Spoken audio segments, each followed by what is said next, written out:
keeps crying, crying, lonely teardrops. Even when my pillow drops, lonely teardrops, my heart keeps falling. Just say you will, just say you will, say you will. Hey, hey. Ooh, my heart is crying, crying. What y'all know about that Jackie Wilson? Old school. What's good? What's this? David Brown, what's up, man? Ooh, Lord Jesus. Man, these YouTube streets on fire with some more Grambling drama. Y'all know I ain't the one to talk, but I heard there's some drama going on with the volleyball team. Yes, y'all have heard it as well. I'm gonna put a couple of links up to at least 2 or 3 of the YouTube channels that have been talking about this, and one even made it to the Manosphere. Shout out to O'Shea Duke Jackson for his commentary on the Lady Tiger volleyball team. And I've sat back and I've read some stuff and watched some videos and read some articles, and some people writing whole synopses, whole dissertations. And I was here for all of it because I want to make sure I get a balance. Even when I've read the background stuff, you still can't really get a clear picture. So I'm not going to go into that, whose side I'm on, the coach or the players. That's not why I'm sharing this, why I'm doing this live. I'm doing this live because of, I guess what the beginning of it was the students going to Twitter about their concerns. And I'm going to share something in another live about a young lady who, I don't know who started the Twitter, and they were saying what was going on with the volleyball team, and this lady, Lucas, she had some people who are rooting for her and all of this, and which is fine, I guess. I don't care. But also, I was reading, of course, the alumni pages, the groups, to see what people are saying. There's always just, again, this one particular alumni group with all the messes is always in for some reason. We got about 4 alumni pages, but this one particular alumni group, it gets all of the drama. I mean, I guess that's a reflection on the administrators of that group. However, not all of them, but the main 3. But this damn, look, they started the Twitter thing, which is fine. And of course, a lot of alumni, mainly from that group, they're upset because this whole statement is making Grambling look bad. I'm so sick of hearing that shit. It's making Grambling look bad. Again, remember when I did that live about when I told y'all there was 2 Grambling Alumni Association, the ones who only care about sports, and then those of us who care about the welfare of the students. See, they're the main ones who are always screaming, but it makes Grambling look bad. Because they want things to go as status quo. They want things to, job is, what's that, business as usual. That's what they like. So they don't like anything to rock the boat. But that's not how real life works. I can support somebody or I can support a system, but there's always somebody who doesn't agree with it. And it's okay for them to voice their disagreement. It's no reflection of the institution. As a matter of fact, I began to worry about Grambling State University because I didn't hear anybody talking about anything, and I know goddamn well at every school there's some drama going on, but there must have been something told to them about, don't say anything about it because there's some enemies out there who want to see us fail. That Jim Jones kind of talk. And y'all saw what happened to all the folks in Guyana when Jim Jones was telling them that shit. They're our enemies. They try to come and destroy us, brothers and sisters. Before they come and destroy us, drink this Kool-Aid. And y'all go look up the Guyana tragedy. That's what it almost sounds like when I hear anything from a school. Because I know when you got 4,000 students or 40,000 or whatever students, there's something going on in administration. There's no such thing as a perfect administration. So I'm just like, well, damn, it's somebody alive. It's some students that are alive at the university. They have something that they're not afraid to speak up about. Whether we as alumni agree or disagree, I'm just glad it's somebody saying something about something. Now that I'm thinking there should be something going on, I look for that, but y'all know me. I was that cat that always, who paid attention to what was going on. I even wrote this one. What's up, brother? Man, I'm ugly as fuck. I'm ugly as fuck. Yeah, we are. And so anyway, and even if there's nothing going on, I guess it's okay, but it's not possible in real life. So I'm about to run into some music, y'all. Let me go across the street so y'all won't hear all this and get away from him too. Hello, y'all know, y'all. It's real life out here. Stuff happens. So y'all think I'm in some kind of desolate place doing my lives? I'm all over this place. You hear me? So anyway, let me go this way so it'll be less. I think it's some more drama on this side, so I'm gonna go this way. So anyway, students have come out and share some things, and I'm all for students speaking out. I am. I'm all for it. I think, what's up, Marcus? Who's that, Jam J? What'd you say? Jam J, what the hell is going on? But I'm all for students. I like, y'all, see, if y'all know me, if you remember me from the 90s at Grambling, I'm all about that activism. I am. And it's not about Grambling State University. See, I had to inform the presidents of that day. I think I made it through 2 presidents. Let me see, Lundy, Hicks. Yeah. And I started off with the great Joseph B. Johnson. But the BS started when I was like with Lundy, Dr. Lundy and Raymond Hicks. And so I let those 2 guys know. And I like Dr. Lundy, by the way. Real nice man. So I'm not going to say anything disparaging about it. I just let y'all know he was the president then. But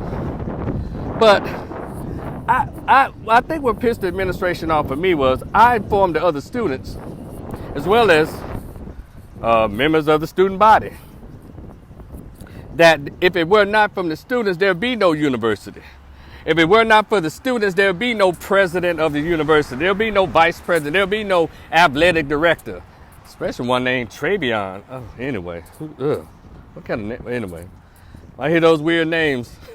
What's his name? Travion, Trevante, whatever was.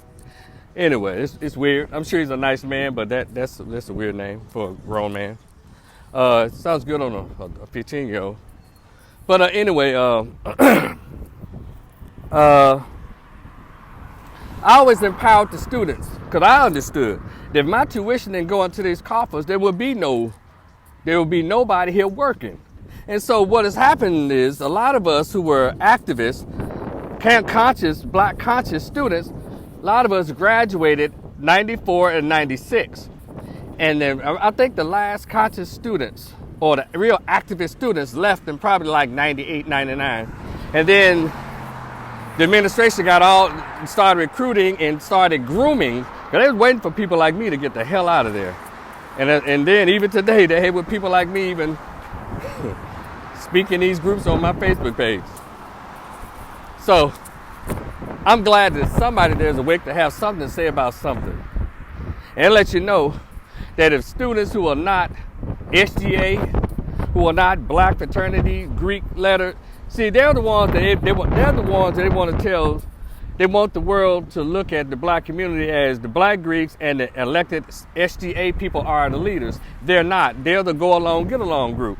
No offense to my black Greek letter folks. Y'all know I'm cool with a lot of y'all, but y'all didn't stand up for shit when I was at Grambling, and I don't expect you to stand up for nothing now because that's not what black Greeks do.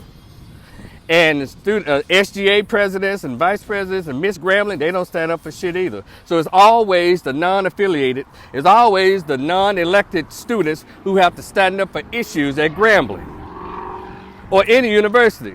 But yet again, the black Greeks and the so-called elected students be the ones who be plastered all over the yearbook, plastered all over commercials, plastered all over Bayou Classic as the leaders. See, that's the stuff I talked about, and I made sure you ain't no leader, goddammit. Not at all. You were selected. I was homegrown. And that goes into a larger scale in the black community. Lyndon Baines Johnson told us in the 60s that, number one thing, for 200 years, for the next 200 years, Negroes going to be voting Democrat. And then number two, he said, from here on out, we'll be picking your leaders. And so that's what college presidents and university presidents like to do. They like to pick the leaders. But then you have people like me on that campus that kind of pisses them off.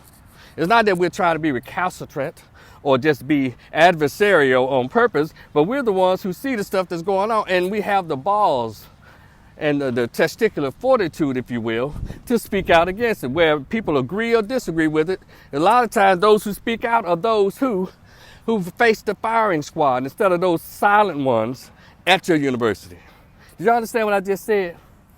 And so I said all that to say, all these, as the Black Authority would say on his page, Professor Black Thought, and the Black Authority on YouTube, check him out. He refers to them as them old niggas. Can you trust them old niggas? He refers to them as that, and I understand. Because them old niggas that's got us in this political trick bag and got us so behind because they're so busy being agreeable and going along and get along. So what it appears to be is young women who are speaking out. And I don't know, I haven't heard too many young men speak out. And so about whatever it is, to me, it doesn't matter. If there's a problem, say something about it. And so these alumni are upset with them and demeaning them and calling them names. Now, these are our future Grambling graduates. These are ones that we're supposed to be supporting. But we're going to call them names and disparage them because they chose social media to voice their concerns. If they had to go to social media, that means somebody at the university wasn't listening to them, or their issues were not being heard. See, let's go back to 1992 when I started my newsletter, or when I started writing in the Gramblinite. That I started my own newsletter, In My Opinion by Rico Rivers, right? See, I had to create my own voice because the people at the university at that time were not listening to me. And when I started expressing my thoughts in the Gramblinite, well, then Reginald Owens got a call from the administration and said, no, don't accept any more of his articles, right? And then I had my own TV show with Grambling TV. I was able to tape probably 2 or 3 shows, and I think Mr. Brown at the time, I don't know if it was Mr. Penny, but it was like Mr. Brown, I think. Grover Brown, rest in peace. And I like that brother. He's real nice. And shout out to Mr. Penny, too. That's a legend. So James Penny, right on. I think this is his name, James, but Mr. Penny. Shout out to Mr. Penny. But there was a phone call made, and my show was canceled after 2 shows immediately because they found out they was giving me a TV show. Now, I'm a student there now. I paid tuition and all of that, but they treated me like I was some kind of intruder. All because I was pointing out things that was going on at the university. Now, here we are today. I'm going to show y'all, I'm going to read y'all an article on my next live. And I'm going to show y'all what a young woman wrote to the Grambling alumni group. It really wasn't talking about volleyball, but she was saying that, damn, y'all supposed to be, the alumni was supposed to be supporting us, but y'all are talking bad to us, talking down on us. We just want to find a place where we can express our concerns. And I'm going to read y'all some of those comments that these grown-ass folks said to this young lady. I knew it was a young lady because I reached out to her. And I couldn't believe that they were talking to a current student like that. But let you know, as Professor Black Thought and the Black Authority refers to these old niggas, I knew. I wasn't too shocked that it was coming at them, like coming at this young woman like that. It was really messed up. So all they worried about is image. But wasn't Big Mama only worried about image when she told the grandchildren and her daughters, I don't care what's going on in this house. This our business. Even though her favorite song, which was their uncle, was touching on the girls. Or you had some alcoholic in the family acting a goddamn fool. But Big Mama said, I don't care what's done. You don't tell nobody outside our business. Well, that's how Grambling is behaving. That's how a lot of HBCUs are behaving. Like, you don't want the students to say nothing about anything. Well, somebody decided to not drink that Kool-Aid. And now, these particular students are feeling attacked, and they use the word bashed and all of that. And I let the young lady know, I understand exactly where you're at, because that was me. It was me and a few others Before me, it was a group called Sons and Daughters in Motel Pool, kept it going and all of that. Then I wrote my newsletter. I got a whole new crew of folks that want to be mad. And so I identify with what's going with the speaking out. And if they have a real conversation with those young women or the whole campus and find out that it was just a misunderstanding, this woman is not as terrible as they're making her out to be, or it could be proven that they might be telling some truth about what's going on. But my thing is, now I guess this may be my pity moment, I don't know. But I've heard these women refer to her, there's some group pages, said this one woman this young lady, who's her biggest fan. I said, damn, is that her mama? Because she got like 3 posts. This is what excellence looks like. This is what's strong. They fear your strength. You're classy. I mean, that's how they was describing the new coach. What's her name? Lucas. And then it said, this is what beauty looks like. So I looked at the picture of the lady, the coach. I said, my God. I'm just going to say this. She's not ugly in the face, but I want to know what the fuck was up with all that blonde lace front wigs this chick be wearing. And then they had some pictures of her all corn. She had this blonde ass, I'm talking about yellow gold blonde. Now she's a whole black woman now. And see right there, I always tell black men, and I have a little t-shirt I'm gonna make. It says, fellas, if she wears weave, you better leave. There's something about women with a head full of weave that I don't trust their mental state. I'm just here to tell y'all. Not only head full of weave, but gold and blonde and purple and all this shit. That's a sign of mental illness. I don't give a damn what you say. And then just like when I see people with tattoos all over their body, that's a sign of mental illness. And so this black woman, I mean, you would think her roots was blonde. That lace front is so blonde. So what's that about? And then isn't she supposed to be? I'm sure coaches and teachers are supposed to be setting an example for young women. But if I had a daughter, I would want her to play on the team because she got that damn blonde hair in her damn head. I want my black daughter to grow up to be a proud, self-loving black woman instead of seeing some middle-aged broad with blonde ass fucking weave in her head. Like, Rico, what's that guy doing? That thing? It has a lot to do with it. Because people are calling her beautiful, but that woman don't even think she's beautiful. She got some white woman's hair in her damn head, glued in her fucking head. So y'all need to look at this stuff. It means a lot. I've been doing mental health for over 20 years. And I know the signs of either self-hatred. I read from the scholars, Dr. Francis Cress Wilson, Dr. John Henry Clark, Dr. Julia Hare, Dr. Joy Leary, Dr. Amos Wilson, Dale Jones, Brother Neely Fuller, and the list goes on of the scholars. Shout out to Dr. Claudettes. You know, with that self-hatred, there are plenty of books out there that teach us when we look in the mirror, there's little black girls, they look in the mirror, they see a white Wonder Woman. And then you got these impressionable 18, 19, 20-year-old young women. You're supposed to be their inspiration, looking like the reverse of Cruella de Vil with that blonde ass hair. I'm like, damn, I know Dennis Rodman is jealous. So that in itself to me dictates a particular attitude and behavior when I see sisters with all this weird ass weave in their head. Do I take them seriously? Hell no. And these chicks that's calling this woman beautiful, first of all, she needs to recognize she's beautiful in her natural state. Then she has some braids on with a bunch of blonde streaks in the braids. This woman has an obsession with white women's hair. Just as 70% of black American women. They want a blonde weave, long weave. If it's jet black, it's bone straight. No damn well, no black chicks born in America have no bone straight ass hair. So it might be something to it. I bet if you do a mental health assessment and do some childhood stuff, you're gonna find out when she started hating her own hair. They say with most black women, you find out the beginnings of who they are, you find out why they act the way they act even today. And so I looked at all of that, and then that thing, it stuck out like, why the hell is she wearing all this blonde ass hair? There's something going on. Jackie Harris, what's up? That's almost like up your alley, huh? The volleyball thing. Is that right? Yeah. Or, no, I think your girls do cheerleading, something like that. But that's my concern. You know, I'm about activism. I'm about students speaking up. And one thing about it, whether they're wrong or right, you still want to empower young people to speak up. You don't shut them down because your grown ass trying to keep your head down. You know, there were a lot of people told me when I was young on Gramblin's campus, oh, you don't need to say that. You see, you want to say that, young man. You might burn some bridges. Like, just shut the fuck up. I'm going to do me. And are there consequences to speaking up? Of course. There's consequences to speaking up. Ask Jesus Christ. Of course there's consequences to speaking up. Ask Malcolm X. Ask Fannie Lou Hamer. Ask Ida B. Wells Barnett.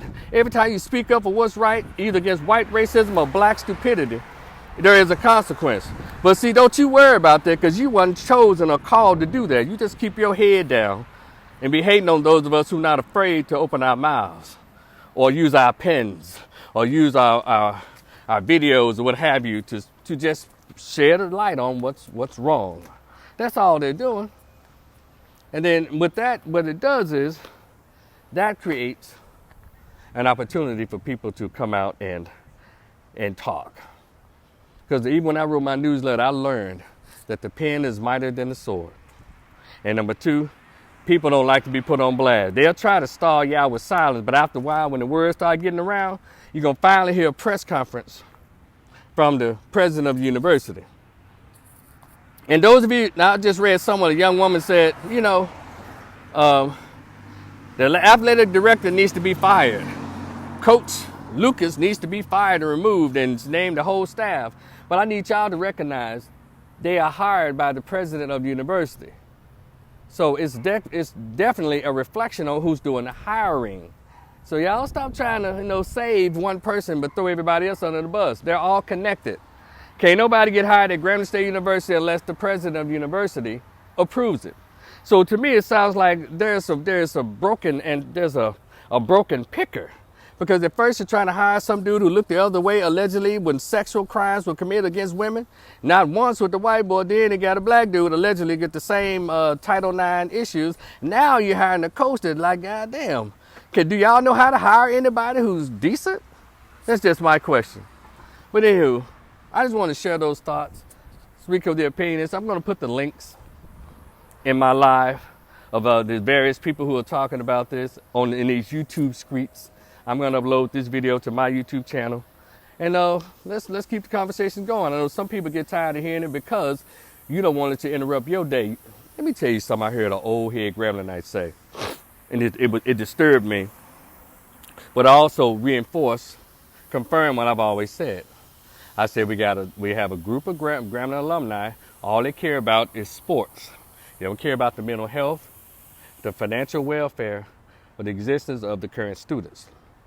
And then you've got the rest of us who care more about the academic programs, the welfare of the students, the mental health, the goings on in the lives of the students. That we're that side. And so one of those persons who's obviously on their side said this statement. I read it in one of those groups, and I'm not going to give his name or her name. I don't know anything about this new coach. I don't know anything about her. But if she wins games, I'll support her. That's the bullshit that we're working with right now. And shame on him or her for saying that. But anyway, I digress. Just recap their opinions. It's been a minute since I've done a live. I got some more lives to share with y'all, but y'all be cool.